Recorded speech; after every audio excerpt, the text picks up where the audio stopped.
Hello student, I am Suman Ghosh, your social science teacher. I also discuss about geography, class 7th geography first chapter question answer. अब देखो exercise में जो question answer है class 7th का geography first chapter में, उसी को हम लोग पूरा डिटेल में स्टडी करेंगे इस क्लास में। तो क्लास को लास्ट तक जरूर देखो। चलो स्टार्ट करते हैं। फर्स्ट क्वेश्चन क्या है, देखो फर्स्ट क्वेश्चन क्या है, क्लास 7th का है। 7th जियोग्राफी एनवायरनमेंट लिखा है, हाँ 7th जियोग्राफी, ये क्लास 8 नहीं है, प्रिंट मिस्टेक है। 7th जियोग्राफी एनवायरनमेंट, जियोग्राफी का फर्स्ट चैप्टर है एनवायरनमेंट। ठीक है, फर्स्ट क्वेश्चन क्या है, देखो what is an ecosystem. What is an ecosystem. Ecosystem क्या है, मैं तो पहले ही बताया हूँ पिछले क्लास में। इकोसिस्टम में क्या होता है, लिविंग ऑर्गेनिज्म और एक लिविंग ऑर्गेनिज्म के साथ डिपेंड होता है, रिलेशन में बांधा हुआ रहता है, इसी को ही कहते हैं ecosystem. An ecosystem is a system in which all the living organisms are interacted with each other directly or indirectly। तो यहाँ पर क्या होता है, देखो एक लिविंग ऑर्गेनिज्म और एक लिविंग ऑर्गेनिज्म को इंटरैक्ट करता है, प्रभावित करता है, इन्फ्लुएंट करता है। ठीक है, तो इसी को ही कहते हैं इकोसिस्टम। सेकेंड क्वेश्चन क्या है, देखो what do you mean by natural environment. जैसे आप लोग ऑलरेडी जानते हो natural component of environment. Environment का नेचुरल कंपोनेंट क्या क्या है, तो अभी जानेंगे। इकोसिस्टम हो गया नेचुरल एनवायरनमेंट। अभी हम लोग जानेंगे ये नेचुरल एनवायरनमेंट में क्या क्या इंक्लूड है और क्या क्या लेकर नेचुरल एनवायरनमेंट बनते हैं। देखो, the biotic and abiotic component present on the earth whose creation is done naturally. अब देखो ये बायोटिक और एबायोटिक को जो नेचुरली क्रिएट किया गया है, इसी को ये बता रही है नेचुरल एनवायरनमेंट। मैं तो ऑलरेडी बताया हूँ कि नेचुरल एनवायरनमेंट में जो फिजिकल या नेचुरल है सभी इंक्लूड है। तो नेचुरली क्या क्या है, देखो mountain, plateau, plain, water, etc। यानी कि माउंटेन को किसी ने क्रिएट नहीं किया है, अपने आप से क्रिएट हुए है, नेचुरली बना है, तो माउंटेन है। प्लेटू भी है, प्लेन, लैंड, वाटर। तो ये एग्जाम्पल है नेचुरल एनवायरनमेंट का। देखो which are the major component of environment. हम लोगों को ऑलरेडी पता है कि कंपोनेंट को दो टाइप में डिवाइड किया गया है, एक नेचुरल कंपोनेंट है और एक मैन मेड कंपोनेंट या ह्यूमन मेड कंपोनेंट। अब देखो नेचुरल कंपोनेंट में जो नेचुरली है वही नेचुरल कंपोनेंट में इंक्लूड है, जैसे देखो land, water, air, plant and animal. तो ह्यूमन इंक्लूड कहाँ पर है, कोई बता सकते हैं क्या। ह्यूमन इंक्लूड है नेचुरल कंपोनेंट में ही, क्योंकि ह्यूमन को नेचुरली मतलब ह्यूमन क्रिएट हुए थे। मैन मेड कंपोनेंट सेकेंड है। देखो मैन मेड यानी कि जो मैन क्रिएट कर रही है, मैन मेड, मैन बना रही है, मेड यानी कि बनाना। मैन क्या क्या बना सकते हैं, building, park, transportation, family, society, religion, education. अब देखो मैन इस कारण के लिए इंक्लूड है क्योंकि एनिमल्स जो है ना, एनिमल्स नेचुरल कंपोनेंट में इंक्लूड है, इस कारण के लिए हो नेचुरल कंपोनेंट में हो गया।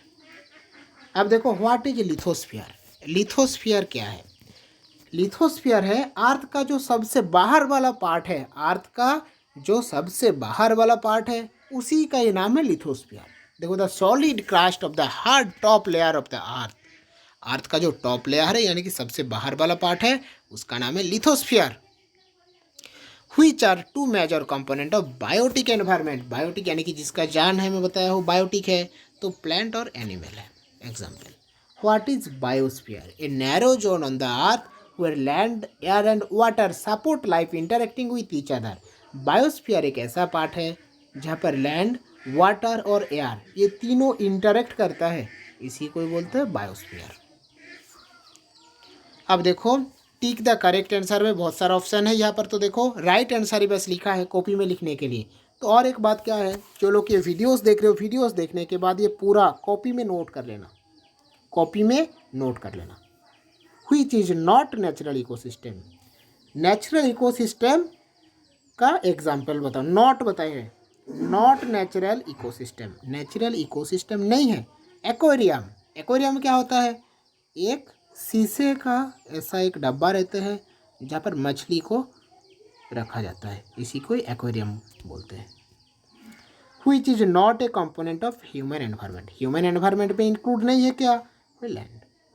Which is human made environment, human create कर रही है कौन सा एनवायरनमेंट? तो ये रोड हो जाता है। अब देखो which is threat to environment, environment को थ्रेट करते हैं क्या? Growing population. अगर देखो पॉपुलेशन ज़्यादा इंक्रीज हो जाता है तो ज़्यादा लोगों को रहना मुश्किल हो जाता है, ठीक है, अच्छा एनवायरनमेंट में रहना मुश्किल हो जाता है। तो ग्रोइंग पॉपुलेशन यानी कि पॉपुलेशन को बढ़ना ये थ्रेट टू एनवायरनमेंट हो जाता है। अब देखो मैच द फॉलोइंग में जो राइट आंसर है वही यहाँ पर मैं किया हूँ, ठीक है। तो बुक को एक बार देख लेना, फिर भी कुछ डाउट है तो नेक्स्ट क्लास में हम लोग डिस्कस कर लेंगे। बायोस्फीयर एक नैरो जोन हुए land water and air interact, पहले बताया हो। बायोस्फीयर एक ऐसा जोन है जहाँ पर लैंड वाटर और एयर ये तीनों इंटरेक्ट करते हैं। सेकेंड देखो atmosphere, a blanket of air which surrounded by earth, earth का चारों तरफ जो सराउंडेड एयर का जो सराउंडेड पार्ट है वो है एटमोसफियर। अब देखो हाइड्रोस्फीयर, हाइड्रो मीन्स वाटर, ये तो मैं पहले ही बताया हूँ। तो डोमेन वाटर हो जाता है। एनवायरमेंट आवर सराउंडिंग, हम मेरा चारों तरफ को मिलकर एनवायरमेंट क्रिएट होता है तो आवर सराउंडिंग हुआ है, ठीक है। अब देखो यहाँ पर गिव रीजन्स दिया गया है। Man modify his environment, man modify करते हैं अपने नीड के लिए, अपना ज़रूरत के लिए एनवायरमेंट को मॉडिफाई करते हैं, कुछ चेंजेस करते हैं, ठीक है, अपना रिक्वायरमेंट पूरा करने के लिए।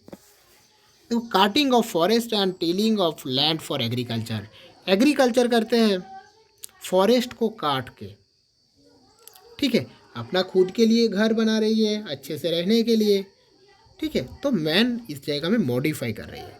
ही dig mines and gets mineral from the earth and establish various industries. अब देखो इंडस्ट्रीज में तो मिनरल्स का जो तो ज़रूरत है ही, ठीक है। तो इसलिए भी एनवायरनमेंट को थ्रेट कर रही है, एनवायरनमेंट को मॉडिफाई कर रही है, एनवायरनमेंट को चेंज कर रही है, ठीक है। अब देखो सेकेंड गिव रीजन्स में क्या है, plants and animal depend on each other, plant और एनिमल दोनों में देखो एक दूसरे के ऊपर डिपेंड किस कारण के लिए है? क्योंकि प्लांट को ज़रूरत है CO2 और एनिमल्स को ज़रूरत है O2, ठीक है। प्लांट को ज़रूरत है CO2, एनिमल्स को ज़रूरत है O2। तो O2 कौन देते हैं? देखो इन दोनों में क्या हो जाता है, प्लांट एनिमल को दे रही है O2, एनिमल प्लांट को दे रही है CO2, ठीक है। इस कारण के लिए एक दूसरे के ऊपर डिपेंड है। देखो food for animals is provide by plant, plant food दे रही है तो पता ही है fruits. Forest plants are natural shelter place, एक शेल्टर प्लेस की तरफ भी ह्यूमन को हेल्प कर रही है, एनिमल्स को हेल्प कर रही है, ठीक है। तो चलो ये क्वेश्चन आंसर हम लोग पूरा डिस्कस कर लिए हैं, फिर भी कुछ डाउट है तो नेक्स्ट क्लास में हम लोग डिस्कस कर लेंगे। Thank you.